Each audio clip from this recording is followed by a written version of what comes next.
In the spirit of J. Sai Deepak's SIP principle, being spiritually fit, intellectually fit, and physically fit, today we will discuss self-defense.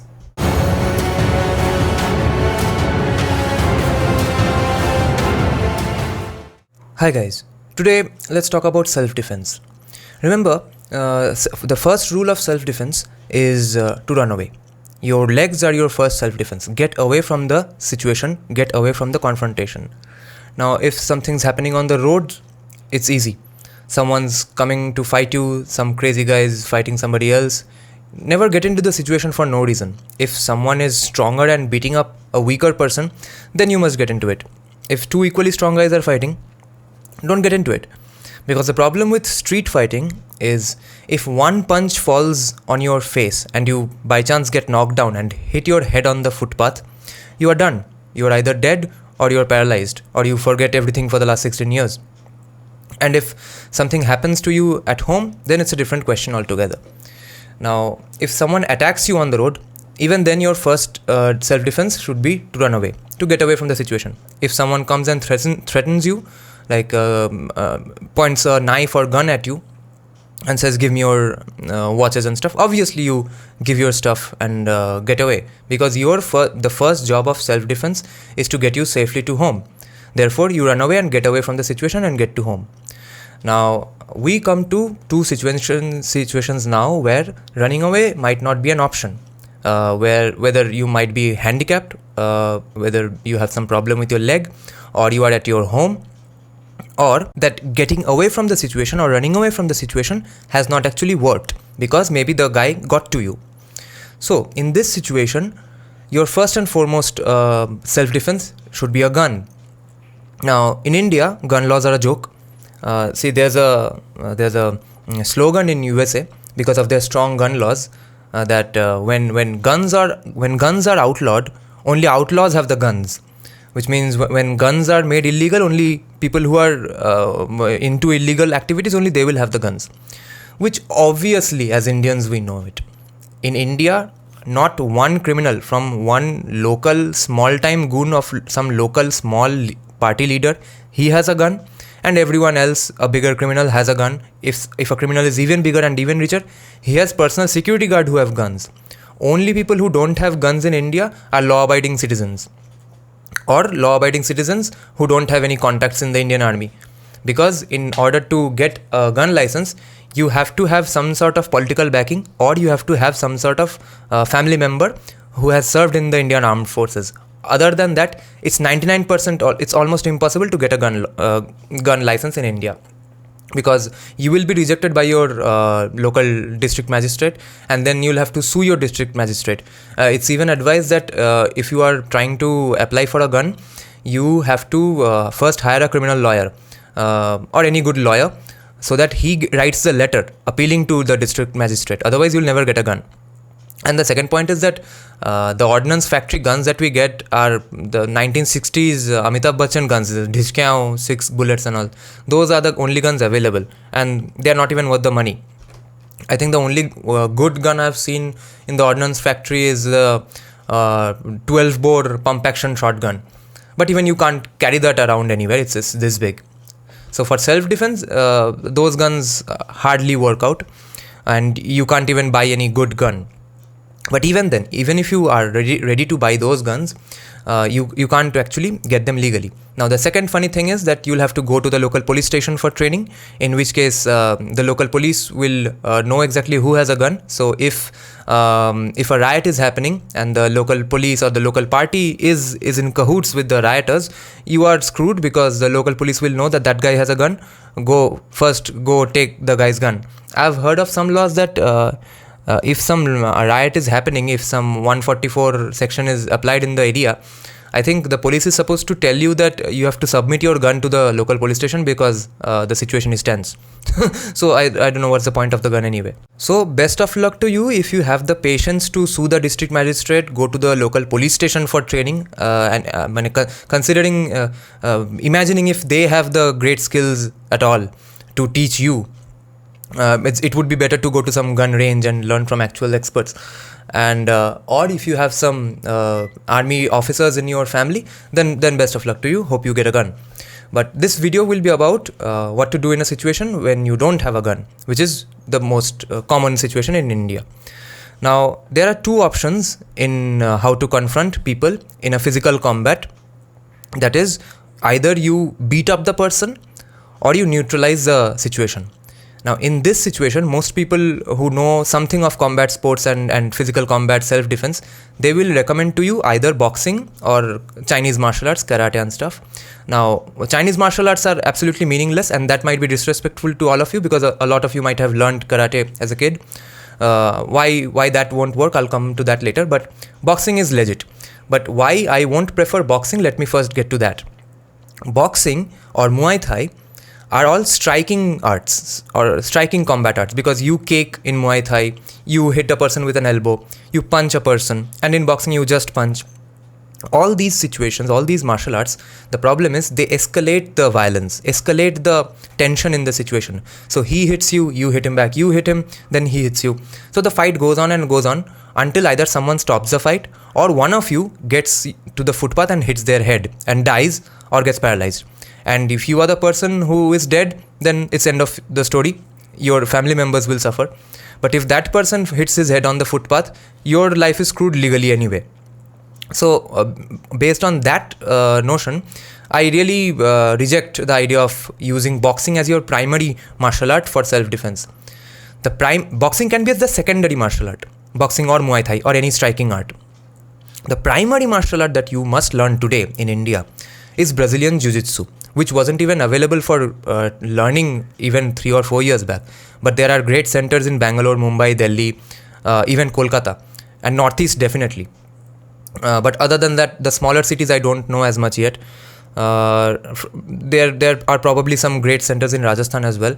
But what Brazilian Jiu-Jitsu... Okay, let's get to the roots of Brazilian Jiu-Jitsu. So you know that there's a character called Jujutsu in Mahabharata, right? And wrestling, Kushti, is an ancient martial art of India, Rome, Greece, Russia, everywhere. Now, these are the martial arts that don't escalate the situation. They neutralize the situation. They de-escalate the situation because they are about submitting you. They are not about hitting you and beating you up. They are about controlling your body. And that is why wrestling, they say, Kushti, is the toughest sport in the world because it requires so much of your lung endurance, so much of your stamina, that you push and you hold the person and you grip the person.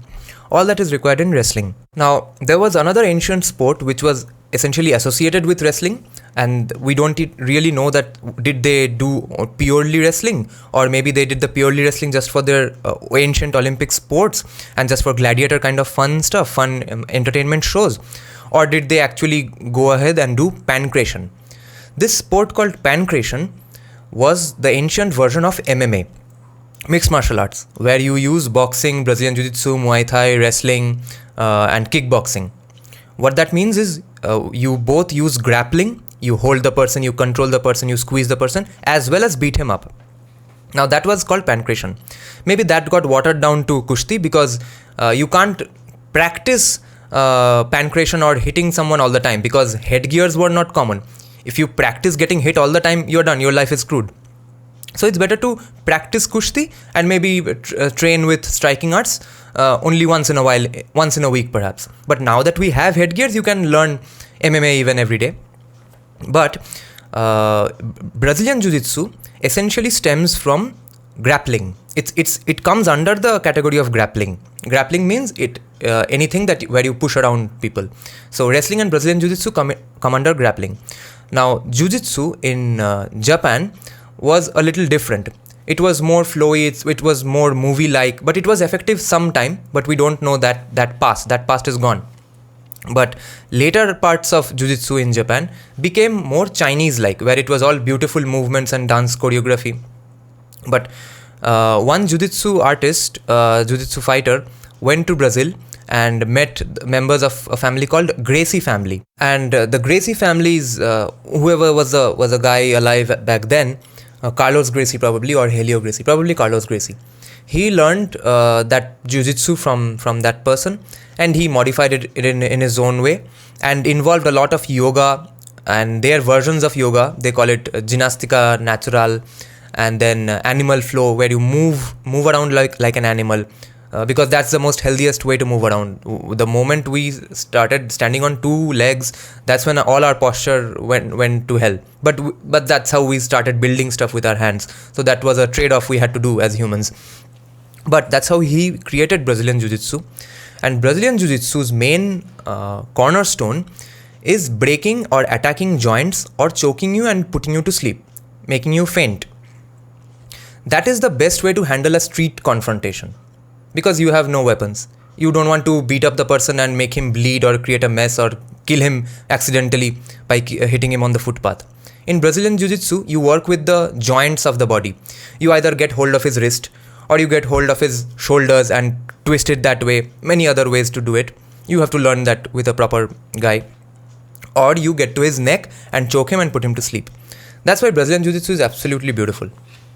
Now, as a secondary option, if the guy is striking, if the guy is hitting you with stuff, or maybe you are not that good at Brazilian Jiu-Jitsu, because Brazilian Jiu-Jitsu takes a lot of time to grasp and learn. For that, perhaps you might have some backing of boxing or Muay Thai, where you actually learn to hit back, where you learn to hit maybe.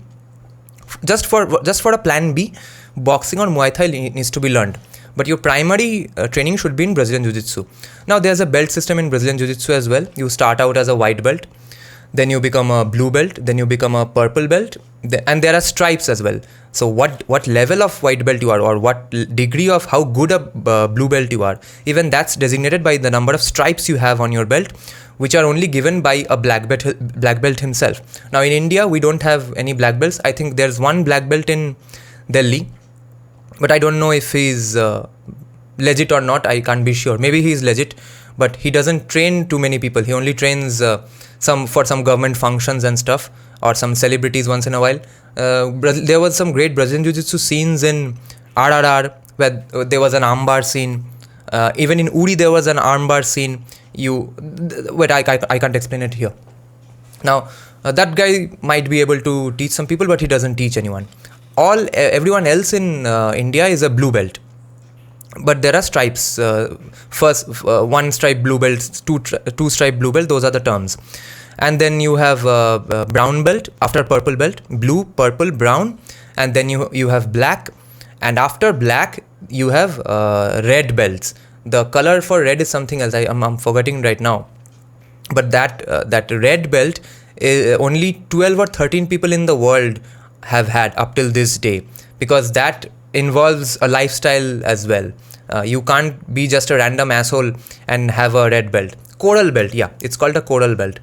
That is only given to people who embody the philosophies and spirituality of Brazilian Jiu-Jitsu. It's pretty beautiful, and it's very similar to Indic ideas of combat sports and health.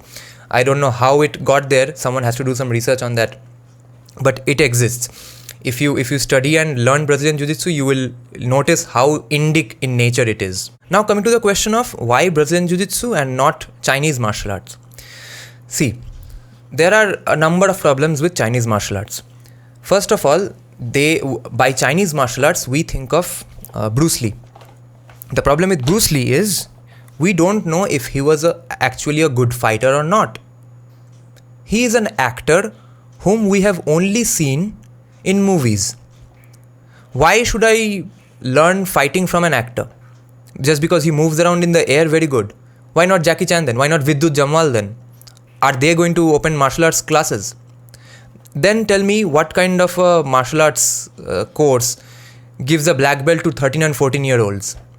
Only the corrupt ones.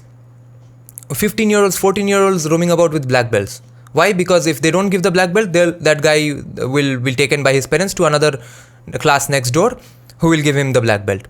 That's how karate and kung fu got corrupted. And then the biggest problem is that they never spar. Sparring means practicing actual combat with someone else. They are always standing alone and doing hiya. You have never actually got into a fucking fight with someone and you think you can beat someone and you have a black belt. Then there's the issue of breaking woods to prove that you are really strong. Those woods are weak as fuck, first of all. The second point is, the wood is a solid piece where you hit and it breaks.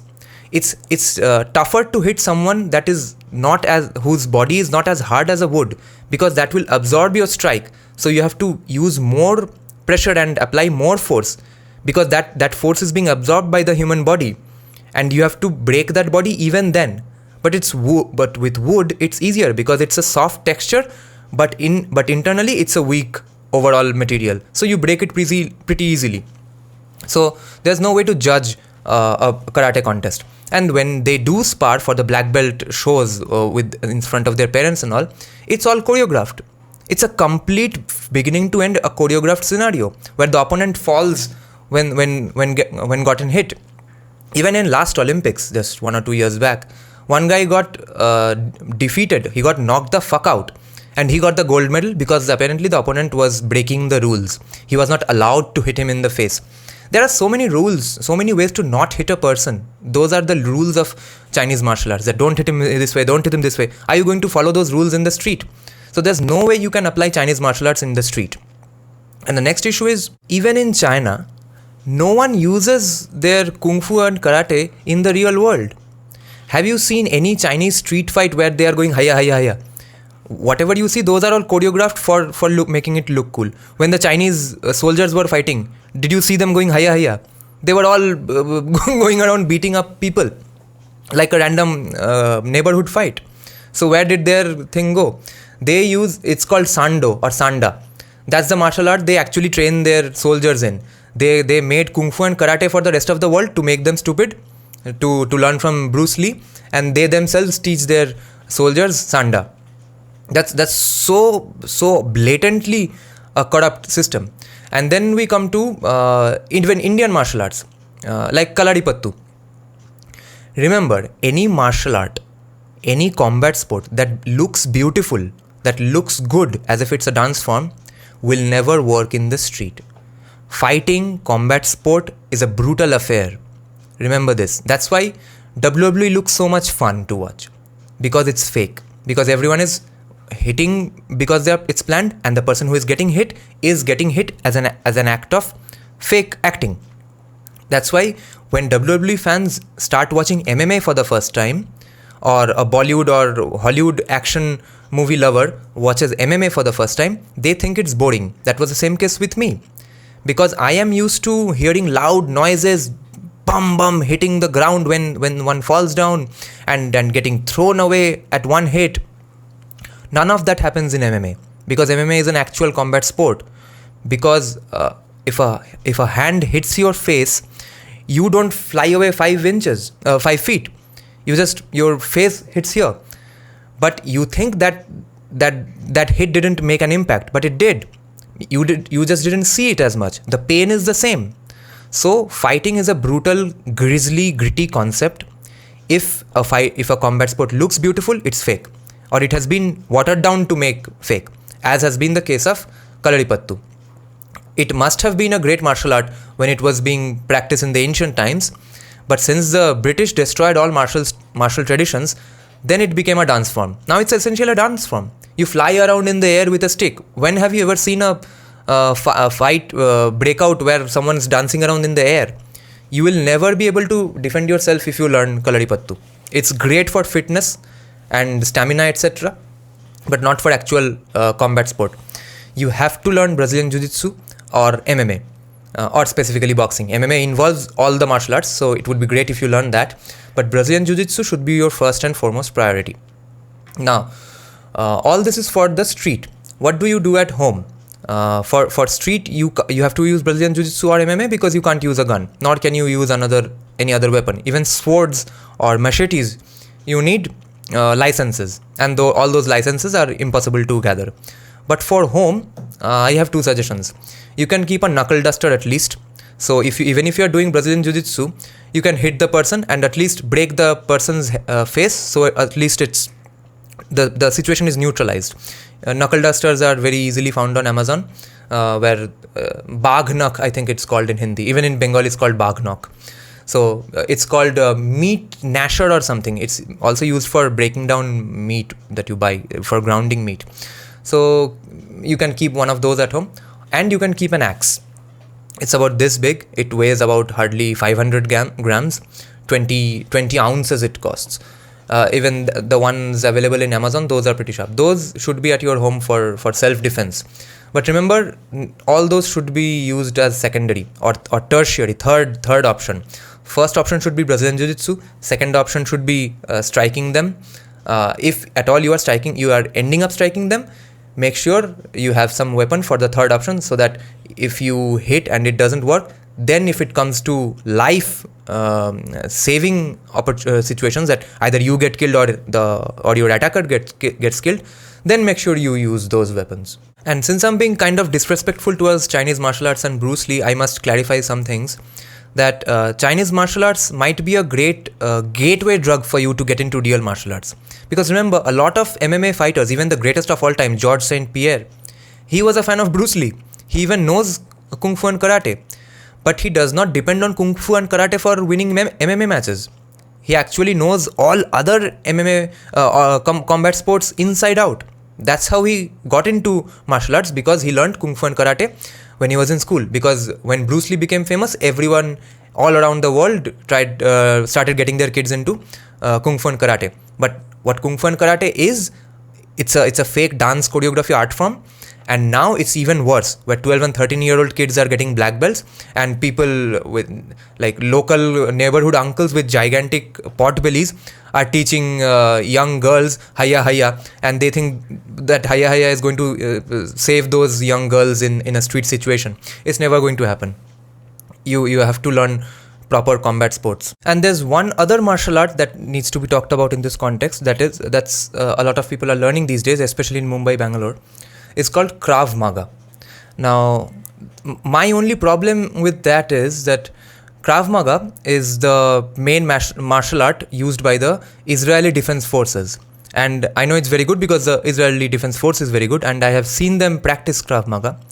The problem is, I have no idea or no way to make sure if the people teaching Krav Maga in India are in any way a legit trainer and instructor or not. Because remember, martial arts instructions in India is filled with fake people. Even just 1 or 2 years back, one guy got outed by some YouTuber in USA. One Mumbai teacher, he was making up random names for Brazilian Jiu-Jitsu moves, teaching moves that don't work. So you have to do your own research and do a lot of deep diving and get into the scenario of watching MMA and watching Brazilian Jiu-Jitsu grappling matches, so that you get an overall vibe of what the sport is all about and what the teacher is like, so that you watch his videos and try to understand, and you understand automatically that whether this guy is legit or not. So in that sense, I am not sure if Krav Maga is taught by real people who are trained in Krav Maga. And even Indian special forces learn Krav Maga from Israeli Defense Forces themselves. I don't know if Indian Special Forces have let any actual any Krav Maga instructor teach Krav Maga to civilians. There's no way of finding that out. So I find it hard to believe any Krav Maga instructor. That's the only problem. So in conclusion, remember guys, that the need to defend yourself will arrive maybe just one day in your entire life. But for that day, you'll have to train your entire life. Because it's better to be a warrior in a garden than be a gardener in a war.